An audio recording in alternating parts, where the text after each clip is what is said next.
تمام. And we are going to discuss advances in treatment of chronic ITP. Now we all know the phases of ITP, whether newly diagnosed, persistent or chronic.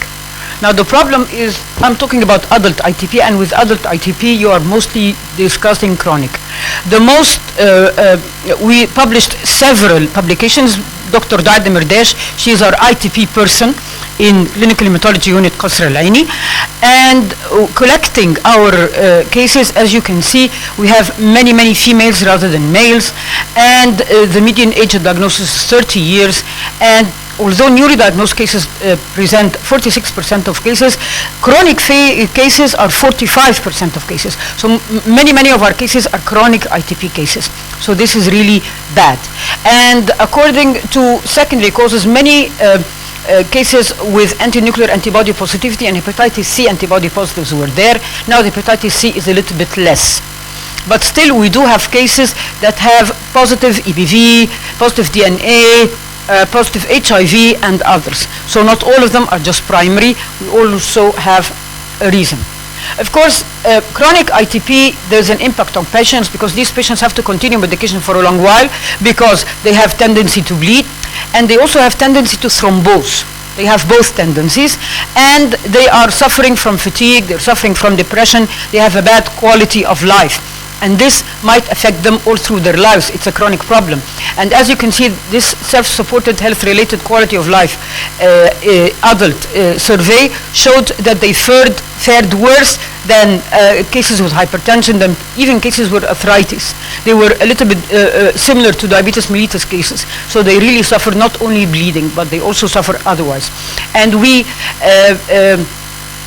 entered into one of these studies, our patients, and still they had a bad quality of life, irrespective of the platelet count, irrespective of the bleeding. They still had a bad quality of life. And so our goals of treatment should be to increase platelet count to a safe level with no bleeding, but still we need a durable response, not just a response, but a durable response with good quality of life. When to treat? Treatment is rarely indicated if the patients are not bleeding and the platelet count is less than 20,000. However, if the patient is liable to take an anticoagulant, for example, or an antiplatelet, and we were faced with that during the COVID era because patients were cardiac and they were put on an antiplatelet and still they had a low platelet count. So this was a really problem. And patients that have their lifestyle expected to have trauma, for example, workers and builders, and of course the patient preference. But we should maintain the medication that gives us good response, to be continued with as least toxicity as possible, the least toxicity possible, and with good quality of life. And this, we have a problem, because if the patient is continuing a medication, for example, corticosteroids, for a long time, this is not possible. The quality of life is not going to be very well, and if there are other toxicities, for example, regarding immunosuppressants, then this is not acceptable on the long run. And we all know that there are many drugs that have been devised, old and new, to treat ITP. I'm not going to go into that. And this is the ASH Guidelines 2019. And we are going not to discuss the first-line therapy, but we are going to discuss second-line therapy if possible. And the key themes of both ASH Guidelines and the ICR Guidelines 2019 are you have to treat if there is not a suitable response for more than 6 weeks.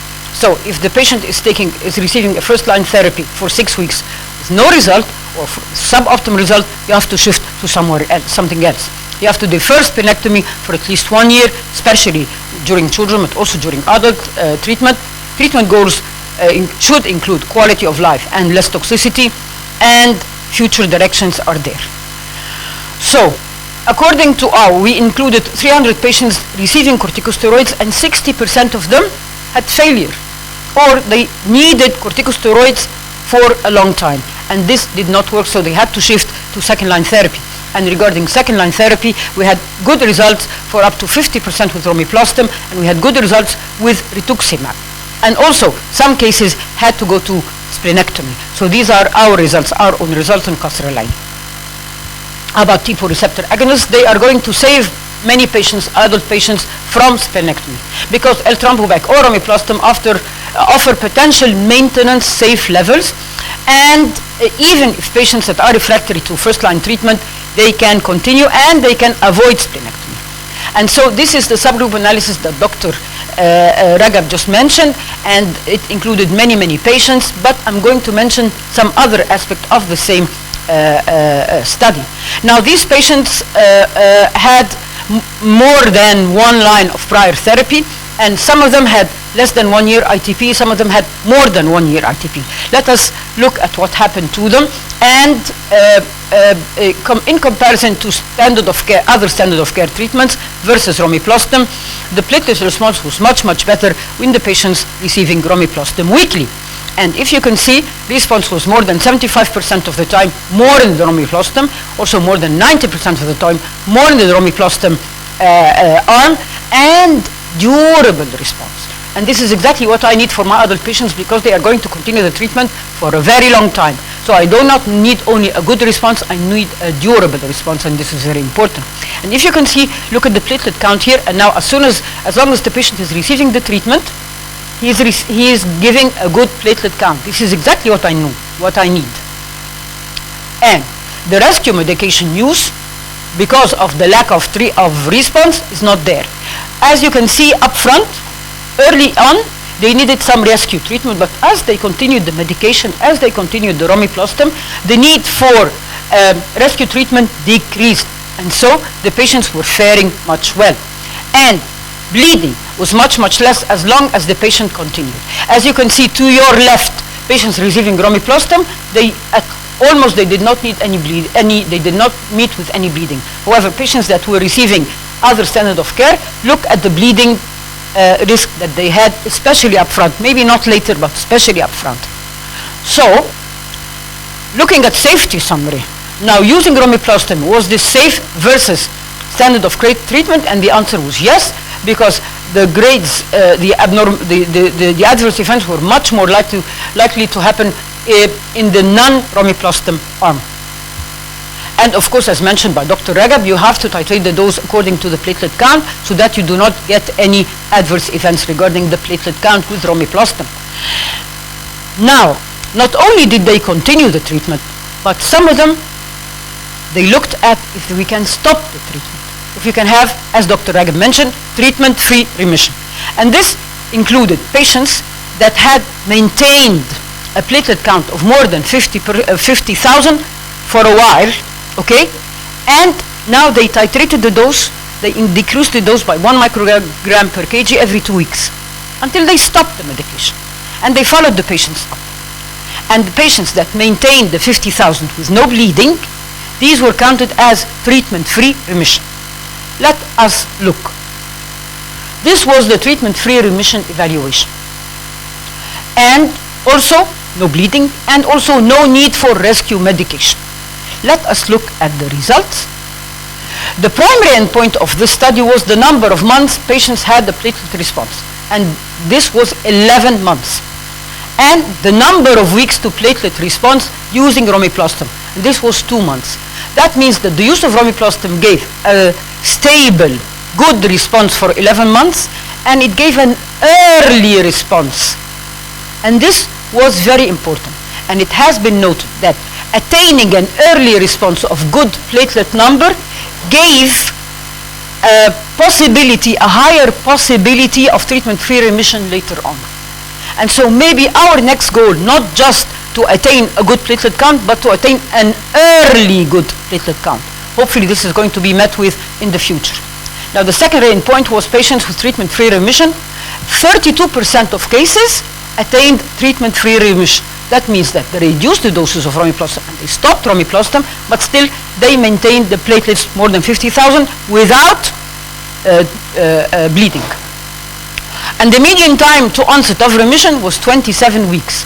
They were allowed 12 months, but any patient that attained 50,000 and maintained the 50,000 was allowed to titrate the romiplostim dose and then stop it any time before the 12-month mark.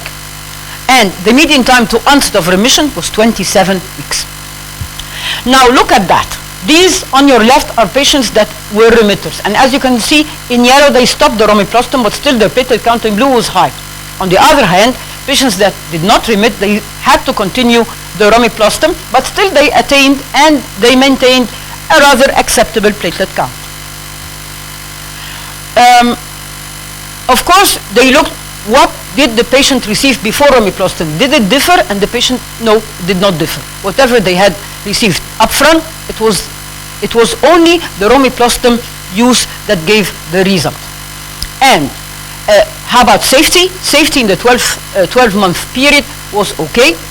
No bleeding, no thrombosis, no neutralizing antibodies against the romiplostim, as has been mentioned later, and only one patient died of intracranial hemorrhage before starting treatment. He was admitted, but he hadn't started treatment. So these are patients with bleeding events, and as you can see in blue, less bleeding events, whether more than grade 2 or more than grade 3 bleeding with romiplostim versus the placebo or the other standard of care, so less bleeding with romiplostim.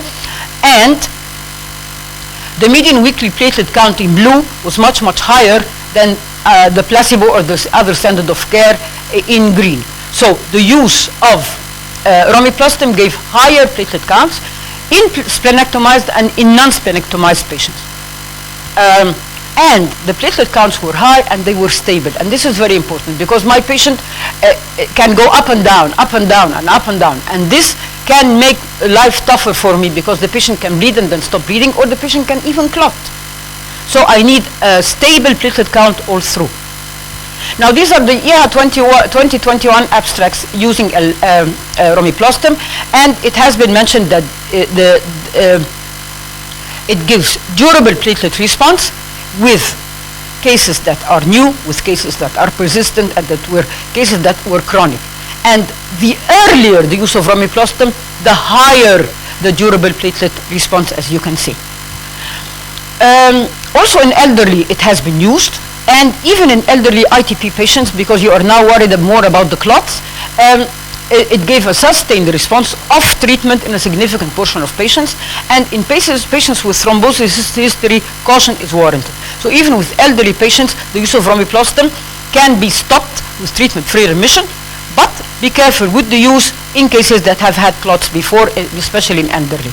And they had this diagram, and they said that maybe treatment-free remission can be attained or can be one of our goals, especially patients that had a history of major bleed before, or a history of intermediate bleed, or history of no bleed.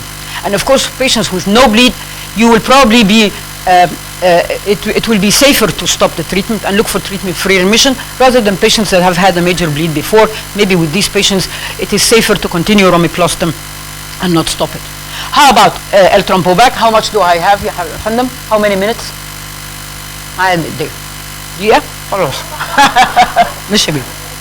طب have they tried long-term L-Trompovac, which is the other TPO receptor agonist, for a long time? And yes, they have. But as you can see here, as time went by, patients that are attaining the 50,000 mark in blue were much, much less, and patients attaining the 30,000 mark were a little higher. And so with time, maybe they are losing a little bit of the response. It's still a response, but they are losing a little bit of response on the long term. How about quality of life? Quality of life, as the patient continued L-Trompovac, still it was better. How about safety? Yes, it was safe to continue the TPO receptor agonist for a long time, as you can see in weeks. The yellow and the blue is grade 1, and the green is grade 3. So it is safe to continue the TPO receptor agonist for a long time. However, with the use of L-Trompovac, still the response waned a little bit after after some weeks. Look at the 40-month mark. The treatment was a little bit lost. So how about off-treatment studies? Still they are going to mimic they're trying to mimic the romiplostim data, and they're trying to keep patients after a long while to stop L-Trompovac and look for off-treatment treatment-free remission. We're waiting for the results. How about Avatrombopag? This is the second generation TPO receptor agonist, and still they are also trying to give induction of response and then maintenance of response and then trying to titrate the dose and give it away and looking at events of treatment. And as you can see, until they reached maintenance, there was some good response with the avatrombopag for continuous treatment. And the durability of response to avatrombopag had a median of 134.7 weeks. This is the last one, and this is ASH 2021, and this is the relapse at 52 weeks after TPO receptor agonist stoppage. And as you can see here, it has a median of around 60% at 52 weeks. I think I need to stop there because of lack of time, but I encourage you to look at rituximab and to look at fostamatinib and to look at splenectomy. And with splenectomy, we are only reserving these to patients that are very resistant to treatment or to younger patients that need to live a long life of treatment because they cannot continue all their lives for 20, 30 years on treatment, with the hope that maybe splenectomy is going to work. I encourage you to celebrate with us the ITP Day in September. We do it every September, and maybe next September we're going to celebrate it together. Thank you.